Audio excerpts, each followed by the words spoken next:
Rachel hummed softly as she stirred the pot of simmering pasta sauce, the rich aroma of tomatoes and herbs filling the cozy kitchen.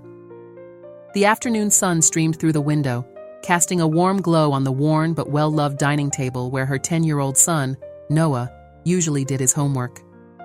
As if on cue, she heard the front door open and the familiar sound of Noah's backpack hitting the floor. "Mom, I'm home," Noah called out, his sneakers squeaking on the linoleum as he made his way to the kitchen. Rachel turned, a smile spreading across her face. "Hey, sweetie, how was school today?" Noah grinned, his freckled cheeks flushed from the autumn chill outside. "It was great, Mom, and look what I got." He reached into his pocket and pulled out a crisp $10 bill, holding it up proudly. Rachel's eyebrows rose in surprise. "Wow, that's quite a bit of money for a fourth grader. Where did you get that, Noah?" "I earned it from some kids at school," Noah replied, his blue eyes sparkling with excitement. "Pretty cool, huh?" Rachel nodded, her initial surprise giving way to a vague sense of unease. "That's interesting, honey. What did you do to earn it?" Noah shrugged, already distracted by the smell of dinner. "Oh, just stuff. Can I have a snack before dinner?" As Rachel reached for a box of crackers, she pushed her concerns aside. After all, Noah was a good kid, always eager to help out. Maybe he had done some favors for classmates or helped with a school project. Still, a small voice in the back of her mind whispered that $10 was an awful lot for a simple favor. Over the next few days, Rachel couldn't shake the feeling that something was off. Noah continued to come home with more money. A $5 bill here, a handful of ones there. Each time she asked about it, he'd give a vague answer about earning it from kids at school, his responses becoming increasingly evasive. One evening, as Rachel folded laundry in the living room, she overheard Noah on the phone with his best friend, Jake. "Yeah, I've got some more stuff to bring tomorrow," Noah whispered, his voice barely audible. "Make sure you tell Tommy to bring the money, okay?" Rachel's heart skipped a beat. Stuff? Money? What was Noah up to? She wanted to trust her son, but the secrecy surrounding these transactions was starting to worry her. As she placed Noah's favorite Spider-Man t-shirt on top of the folded pile, she resolved to keep a closer eye on the situation. The next morning, as Noah rushed out the door for school, Rachel noticed something unusual. His backpack seemed heavier than normal, bulging at the seams as if stuffed with more than just books and lunch.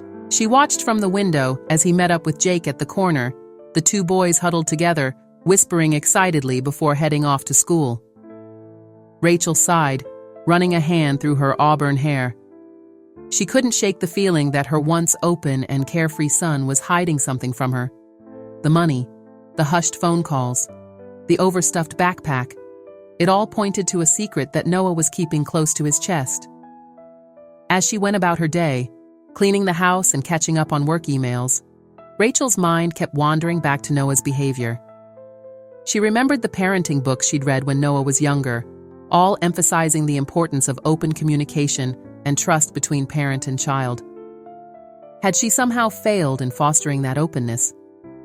By the time the afternoon rolled around and Noah returned from school, Rachel had worked herself into a state of nervous anticipation. She watched as he emptied his backpack, noticing how he quickly zipped it up again after removing only his lunchbox and a single notebook. "How was your day, sweetie?" she asked, trying to keep her voice casual. Noah shrugged, avoiding eye contact. It was fine. Just a normal day. Rachel's heart sank at his dismissive tone. This wasn't like her son at all. The boy who used to regale her with every detail of his school day, from the jokes shared at lunch to the intricacies of playground politics, was now a closed book. As Noah retreated to his room, mumbling something about homework, Rachel stood in the kitchen, her mind racing. She knew she needed to get to the bottom of this mystery, but how? She didn't want to invade Noah's privacy or break his trust, but her maternal instincts were screaming that something wasn't right. Little did Rachel know.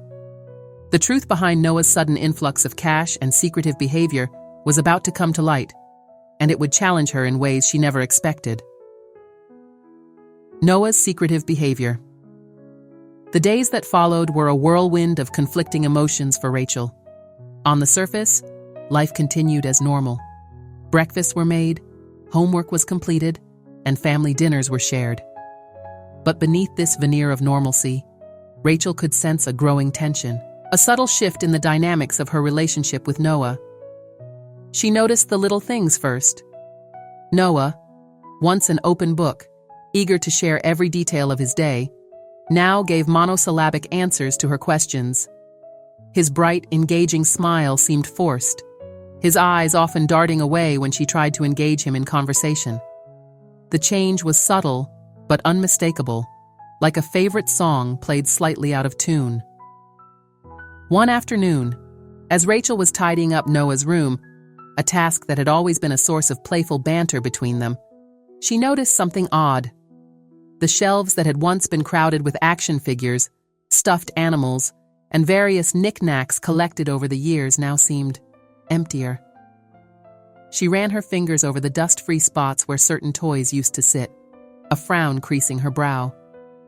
"Noah," she called out, her voice echoing in the quiet house. "Have you been reorganizing your room?" There was a pause, then the sound of footsteps hurrying up the stairs. Noah appeared in the doorway, slightly out of breath. "Oh, yeah," he said, his eyes darting around the room. "Just decluttering, you know?" Rachel nodded slowly, not quite believing him but unsure how to press the issue. "I see. Well, it looks nice." Noah flashed a quick smile that didn't quite reach his eyes. "Thanks, Mom. I've got some homework to do. Can I go now?" As Noah retreated to the living room, Rachel sank onto his bed, her mind whirling. The missing toys, the evasive behavior, the mysterious influx of money. It all pointed to something, but what? She thought back to the parenting books she'd devoured when Noah was younger, all emphasizing the importance of trust and open communication. Had she somehow failed in fostering that openness?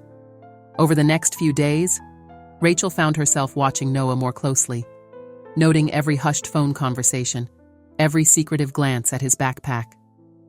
She noticed how he spent more time in his room with the door closed, the muffled sounds of drawers opening and closing occasionally drifting down the hallway. One evening, as they sat at the dinner table, Rachel decided to broach the subject directly. "Noah, honey," she began, trying to keep her voice light. "Is everything okay at school? You've seemed a bit distracted lately." Noah looked up from his plate, a flicker of something, guilt, fear, crossing his face before he schooled his features into a neutral expression. "Everything's fine, Mom. Just busy with school stuff." Rachel pressed on, her heart racing. "You know you can talk to me about anything, right? If something's bothering you. Or if you're having trouble with friends." "I said I'm fine," Noah snapped, his fork clattering against his plate. The sudden outburst hung in the air between them, shocking in its intensity. For a moment, neither of them spoke. Then Noah pushed back from the table, his chair scraping loudly against the floor. "May I be excused?" he mumbled, not meeting Rachel's eyes. Rachel nodded mutely, watching as her son all but fled from the room. As she sat there, surrounded by the remnants of their half-eaten dinner, she felt a deep ache in her chest. This wasn't her Noah, the sweet, open boy who used to crawl into her lap with skinned knees and hurt feelings, seeking comfort and reassurance. This new, secretive Noah was a stranger to her, and the realization brought tears to her eyes. That night, as Rachel lay in bed, staring at the ceiling, she made a decision. Whatever was going on with Noah, she needed to get to the bottom of it, not just for her peace of mind, but for Noah's well-being. She remembered a quote from one of those parenting books. "Children often keep secrets not to deceive, but because they fear disappointment or punishment." With that thought in mind, Rachel drifted into an uneasy sleep, her dreams filled with images of Noah slipping further and further away from her. Little did she know, the truth behind Noah's behavior was about to come to light, and it would challenge her in ways she never expected. The surprising discovery. The next day dawned bright and clear. a crisp autumn morning that belied the turmoil in Rachel's heart. As she went through her morning routine, brewing coffee, packing Noah's lunch, checking her work emails, she couldn't shake the feeling that today would be different somehow. Noah left for school in his usual rush, barely pausing to grab the lunch she'd prepared. As the door slammed behind him, Rachel found herself staring at his backpack, forgotten in the hallway in his haste. The worn blue fabric seemed to call to her, promising answers to the questions that had been plaguing her for weeks. For a long moment, Rachel stood there, torn between her desire to respect Noah's privacy and her growing concern for his well-being. The parenting books she'd relied on for so long echoed in her mind, their advice conflicting with her instincts. "Trust your child," they said. But hadn't Noah's behavior already broken that trust? With a deep breath, Rachel reached for the backpack.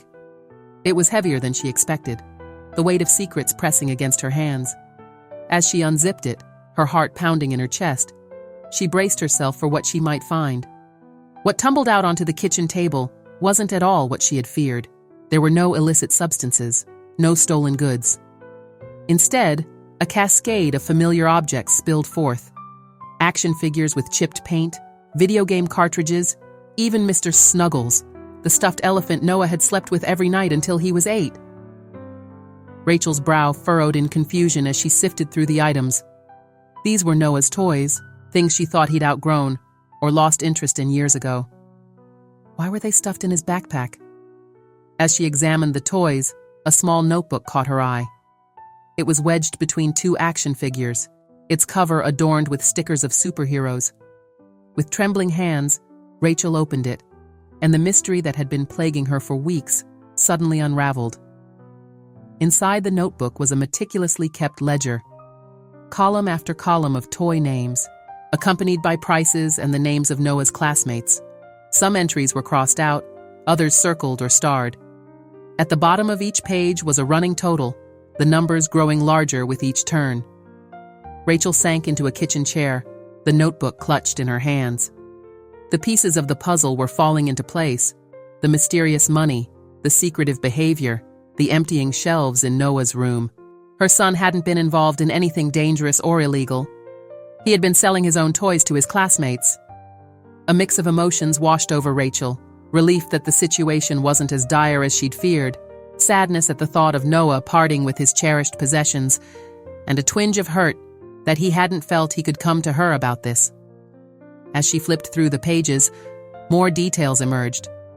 Noah had been systematic in his approach, starting with smaller, less valuable items and working his way up to his more prized possessions.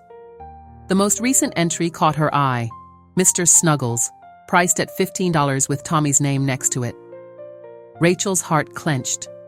Mr. Snuggles had been Noah's constant companion for years, a gift from his grandmother before she passed away. The thought of Noah selling something so precious made her wonder what could be driving him to such lengths. She spent the next hour carefully repacking Noah's backpack, making sure everything was exactly as she'd found it. As she zipped it closed, her mind was racing with questions. Why did Noah feel the need to sell his toys? Was he being pressured by someone at school? Or was there something he wanted so badly that he was willing to part with his childhood treasures? As the afternoon wore on and the time for Noah's return from school drew near, Rachel steeled herself for the conversation ahead. She knew she needed to confront Noah about what she'd discovered, but she was determined to approach it with understanding rather than accusation. When Noah burst through the door, his cheeks flushed from the cool air outside, Rachel was waiting in the living room. She patted the seat next to her on the couch, her voice gentle as she said, "Noah, honey, we need to talk." The look that flashed across Noah's face, a mix of fear, guilt, and resignation, told Rachel that he knew the jig was up. As he slowly made his way to the couch, dragging his feet as if walking to his doom, Rachel took a deep breath. The truth was about to come out, and she prayed she would have the wisdom to handle it in a way that would bring them closer together, rather than push them further apart. Confronting the truth. The living room was bathed in the warm glow of the afternoon sun, casting long shadows across the worn carpet. Rachel sat on the edge of the couch, her hands clasped tightly in her lap, as she watched Noah approach. His shoulders were hunched, his eyes fixed on the floor, the very picture of a child caught in wrongdoing. "Sit down, sweetie," Rachel said softly, patting the cushion beside her. Noah complied, his movement stiff and reluctant. For a moment, neither spoke, the ticking of the old grandfather clock in the corner marking the passage of tense seconds. Finally, Rachel broke the silence. "Noah, I found your notebook today," she began, her voice gentle but firm. "The one with the list of toys and prices." Noah's head snapped up, his eyes wide with a mix of fear and defiance. "You went through my stuff," he accused, his voice cracking slightly. Rachel took a deep breath, reminding herself to stay calm. "I know I shouldn't have, and I'm sorry for invading your privacy. But Noah, I've been worried about you. You've been so secretive lately, and I needed to know if you were in some kind of trouble." The fight seemed to drain out of Noah at her words. His shoulders slumped, and he picked at a loose thread on his jeans. "I'm not in trouble," he mumbled. "I was just selling some old toys." "I see that," Rachel said, her voice soft. "But why, Noah? Why didn't you tell me about this? And why are you selling things like Mr. Snuggles that I know mean a lot to you?" At the mention of his beloved stuffed elephant, Noah's lower lip trembled. For a moment, Rachel thought he might burst into tears. Instead, he took a shuddering breath and began to speak, the words tumbling out in a rush. "It's just, everyone at school has all these cool new toys and games," he explained, his voice barely above a whisper. "The new Mega Blaster action figure, the latest Zombie Smash video game. I wanted them too, but I knew you'd say they were too expensive." Rachel felt a pang in her heart. She and Noah's father had divorced 2 years ago, and money had been tight ever since. She'd done her best to provide for Noah, but there were times when she had to say no to his requests for the latest toys or gadgets. "So I thought," Noah continued, gaining momentum, "if I sold some of my old stuff, I could buy the new things myself. Some of the kids at school were interested in my old toys, and it seemed like an easy way to get money." Rachel nodded, beginning to understand. "But why keep it a secret, honey? You know you can always talk to me about these things." Noah shrugged, looking down at his hands. "I didn't want you to be mad that I was getting rid of my old toys. And I guess I was a little embarrassed. Like maybe you'd think I was being greedy or something." Rachel's heart ached at the vulnerability in her son's voice. She reached out, gently tilting Noah's chin up so he was looking at her. "Oh, sweetie," she said softly, "I'm not mad at you. I'm just sad that you felt you couldn't come to me about this. And I'm worried that you're focusing so much on getting new things that you're willing to give up things that used to mean a lot to you." Noah's eyes welled up with tears. "I know," he whispered. "I didn't really want to sell Mr. Snuggles. I just thought, maybe if I had the coolest new toys, the other kids would want to hang out with me more." Rachel pulled Noah into a tight hug, feeling his small body shake with suppressed sobs. "Oh, honey," she murmured, stroking his hair. "Real friends will like you for who you are, not for what toys you have." As they sat there, embracing on the old couch that had weathered so many family moments, Rachel's mind raced. She knew they needed to address this situation, but she also recognized the deeper issues at play. Noah's desire to fit in, his insecurity about their financial situation, and the pressure he felt to keep up with his peers. Slowly, Noah's tears subsided, and he pulled back, wiping his eyes with the back of his hand. Rachel reached for the box of tissues on the side table, offering one to her son. "Thank you for being honest with me, Noah," she said, her voice gentle but serious. "I know it wasn't easy, but we need to talk about why selling your toys in secret isn't the right way to handle this." Noah nodded, his eyes downcast. "I know it was wrong to keep it a secret," he mumbled. "I'm sorry." "Mom." Rachel squeezed his hand. "I appreciate your apology, sweetie, but it's not just about the secrecy. It's about valuing what you have and making responsible decisions. Some of those toys you were selling were gifts from people who love you, and others, like Mr. Snuggles, have special memories attached to them. As she spoke, Rachel noticed a flicker of guilt cross Noah's face. She pressed on, sensing an opportunity to drive the point home. "Do you remember when Grandma gave you Mr. Snuggles?" Noah nodded, a small smile tugging at the corners of his mouth. "It was right before she went to the hospital. She said he would keep me safe while she was gone." "That's right," Rachel said softly. "And even though Grandma isn't with us anymore, Mr. Snuggles is a way to remember her love for you. Some things are worth more than money, Noah. They're priceless because of the memories and love they represent." Noah's lower lip trembled again, and Rachel could see the realization dawning in his eyes. "I didn't think about it like that," he whispered. "I just wanted to fit in?" Rachel finished for him. Noah nodded, looking miserable.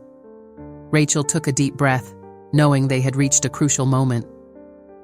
"Noah, I understand wanting to have the latest toys and fit in with your friends, but selling your belongings in secret isn't the answer. Let's talk about how we can handle this in a better way." As the afternoon sun began to dip lower in the sky, casting long shadows across the living room, Rachel and Noah continued their conversation. They discussed the importance of honesty, the value of cherished possessions, and the pressure Noah felt to keep up with his peers. It wasn't an easy conversation, but with each passing minute, Rachel could see the weight lifting from Noah's shoulders. Little did they know, this heart-to-heart was just the beginning of a journey that would challenge them both, teaching valuable lessons about materialism, self-worth, and the true meaning of friendship. The bigger problem. As the days passed following their heartfelt conversation, Rachel found herself grappling with the realization that Noah's secret toy-selling operation was merely a symptom of a much larger issue. The problem ran deeper than a simple desire for new playthings. It spoke to societal pressures, peer influence, and the constant bombardment of advertisements targeting young, impressionable minds. One crisp Saturday morning, as Rachel sipped her coffee and watched Noah absently push his cereal around his bowl, she decided it was time to delve deeper into the root of the problem. "Noah," she began gently, setting down her mug, "I've been thinking about our talk the other day.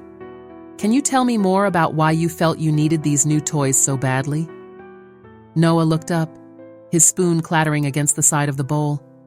He seemed to consider the question carefully before responding.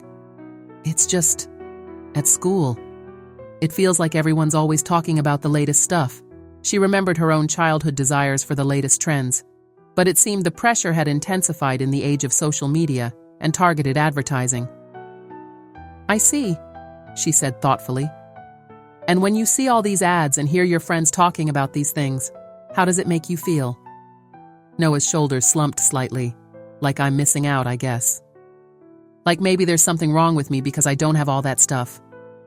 Rachel's heart ached at her son's words. She reached across the table, gently squeezing his hand.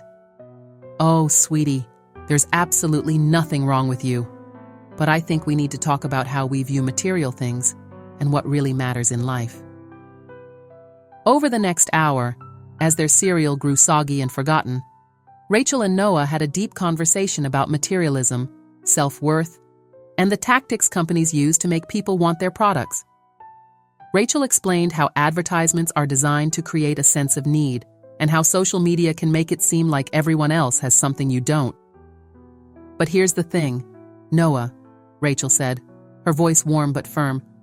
"Having the latest toy or gadget doesn't define who you are as a person. Your kindness, your creativity, your sense of humor, those are the things that make you special and that true friends will value." Noah nodded slowly, seeming to absorb her words. "I guess I never thought about it." As they continued to talk, Rachel realized that this conversation was just... She knew they needed to work on building Noah's self-esteem and helping him understand the difference between wants and needs. It would be an ongoing process, but she was determined to guide her son through these challenging waters. In the days that followed, Rachel made a conscious effort to help Noah recognize his own worth beyond material possessions. They started a gratitude journal, where each night before bed, They would write down 3 things they were thankful for, none of which could be material objects. She also began to point out examples of marketing tactics they encountered in their daily lives. When a flashy commercial for the latest video game console came on TV, Rachel would pause and ask Noah to think critically about what the ad was trying to make him feel and why. One evening, as they walked through the mall, Noah suddenly tugged on Rachel's sleeve. "Mom, look," he said, pointing to a colorful display in a toy store window. "That's the new Mega Blaster action figure I wanted to buy. But I think I understand now why they make it look so cool in the ads."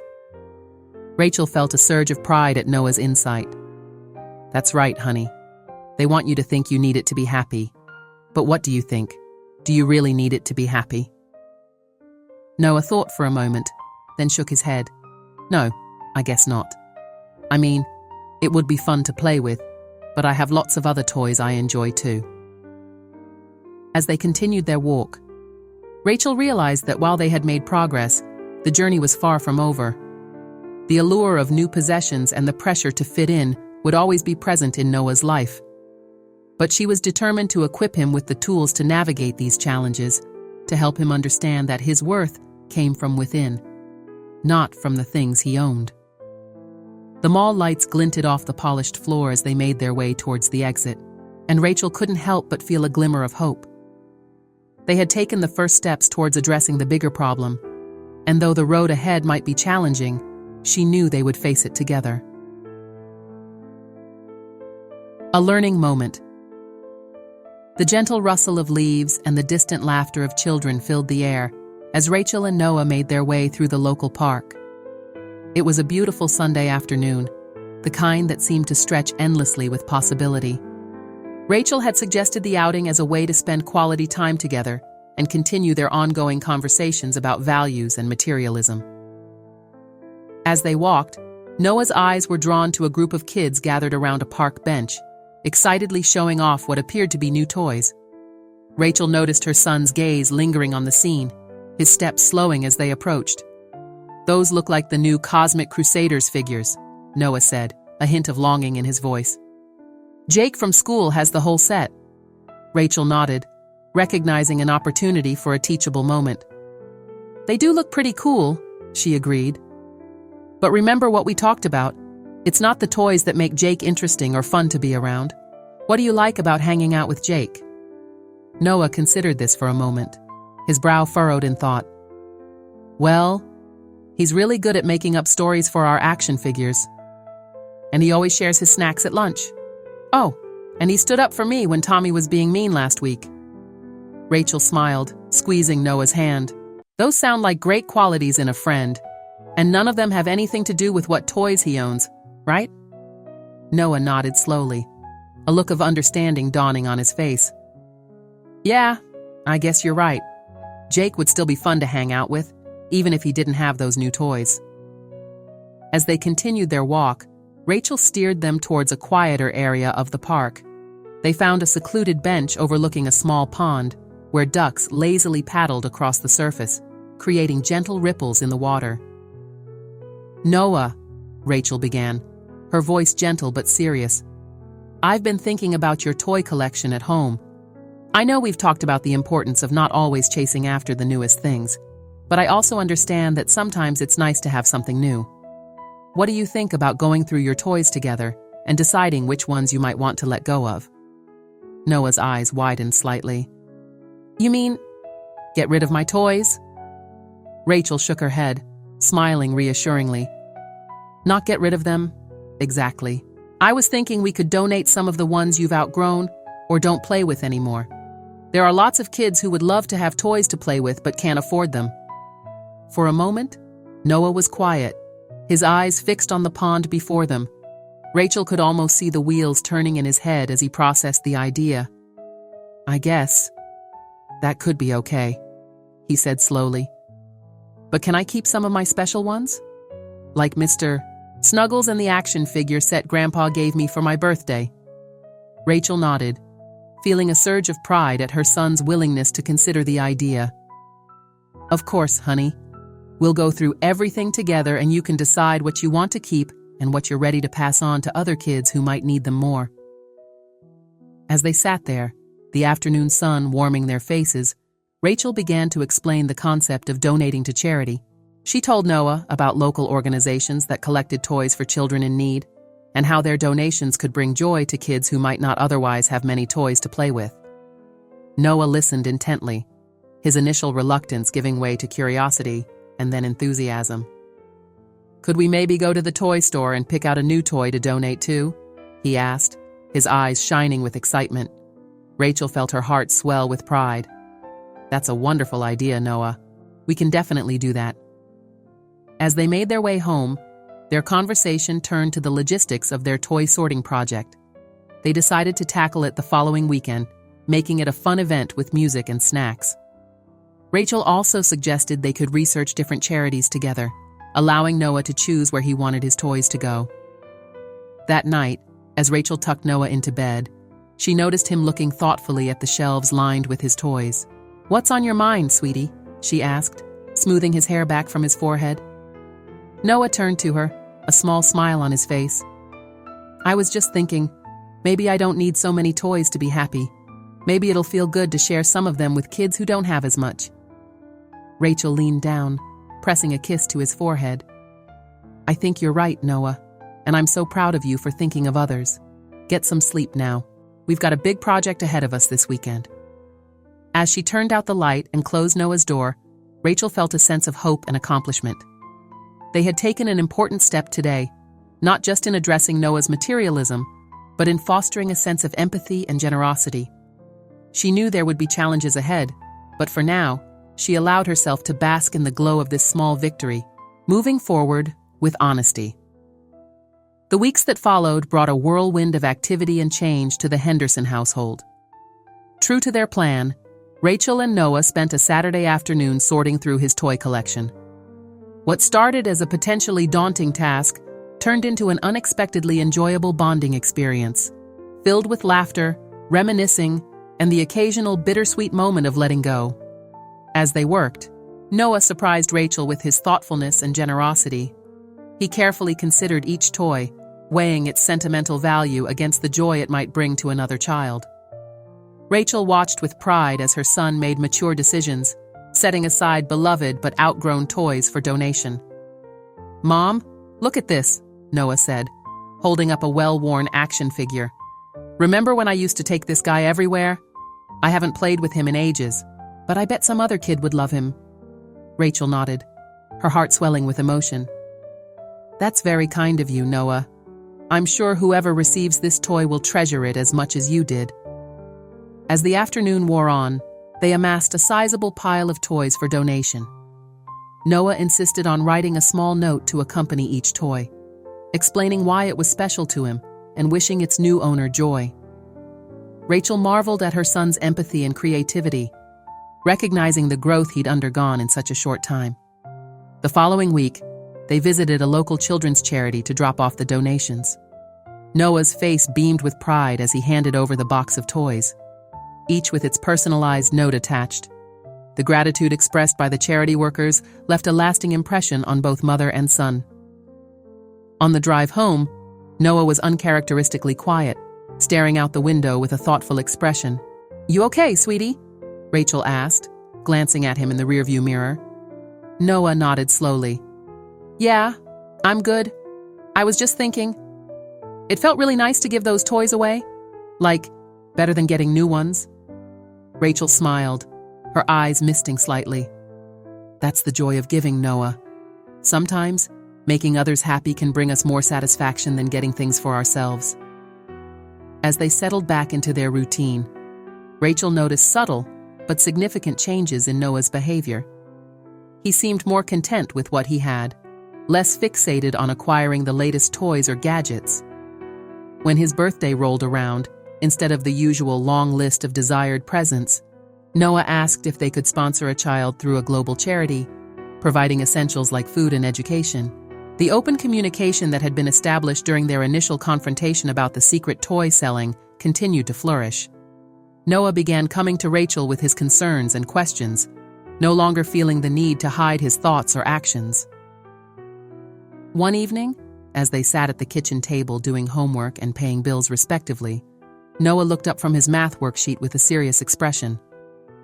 "Mom," he began hesitantly, "can I talk to you about something?" Rachel set aside her calculator, giving Noah her full attention. "Of course, honey. What's on your mind?" Noah took a deep breath. "Well, there's this new video game that everyone at school is talking about. Part of me really wants it, but I'm not sure if that's okay. I mean, after everything we've talked about with not needing stuff to be happy." Rachel felt a surge of pride at her son's honesty and self-awareness. "I'm so glad you're talking to me about this, Noah. It's perfectly normal to want things, especially when your friends have them. The important thing is to think about why you want it and if it's something that will truly add value to your life." They spent the next hour discussing the video game, weighing the pros and cons, and talking about responsible spending and saving. In the end, they decided that Noah could save up half the cost of the game from his allowance, and Rachel would match the other half if he still wanted it after a month of saving. As Noah headed up to bed that night, he paused at the foot of the stairs. "Hey, Mom," he said, turning back to face her. "Yes, sweetie. Thanks for, everything. For helping me understand about stuff and money and all that. And for always listening to me." Rachel felt her heart swell with love and pride. "Thank you for being so open and honest with me, Noah. I'm so proud of the young man you're becoming." As she watched Noah climb the stairs, Rachel reflected on the journey they'd been through. From the discovery of Noah's secret toy-selling scheme to the valuable lessons learned about materialism, honesty, and giving, they had come a long way. She knew there would be more challenges ahead as Noah grew and faced new pressures, but she felt confident that they had built a strong foundation of trust and open communication to face whatever came their way. The next morning, as Rachel prepared breakfast, she overheard Noah on the phone with his friend Jake. Her ears perked up, curious about how Noah would handle the inevitable discussion about toys and games. "Yeah, I saw the commercial for that new Galactic Conqueror game," Noah was saying. "It looks pretty cool, but you know what? I've been thinking a lot about whether I really need it. Maybe we could play some of the games we already have when you come over this weekend." Rachel smiled to herself, feeling a warmth spread through her chest. It was clear that Noah was applying the lessons they'd discussed, thinking critically about his wants versus his needs. As the weeks passed, Rachel continued to observe positive changes in Noah's behavior and attitude. He seemed more content with what he had, and his friendships appeared to deepen as he focused more on shared experiences rather than material possessions. One Saturday afternoon, as they were walking through the park, Noah suddenly stopped and tugged on Rachel's sleeve. "Mom, look!" he exclaimed, pointing to a community bulletin board. "They're looking for volunteers at the animal shelter. Can we sign up?" Rachel beamed with pride. "That's a wonderful idea, Noah. I think volunteering would be a great way for us to give back to the community." And so, their weekends began to fill with new activities. They spent time at the animal shelter, walking dogs and socializing cats.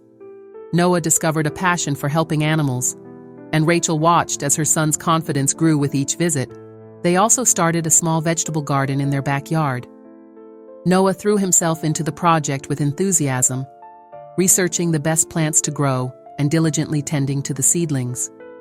As the first tomatoes and cucumbers began to ripen, Noah's face lit up with a sense of accomplishment that no toy had ever provided.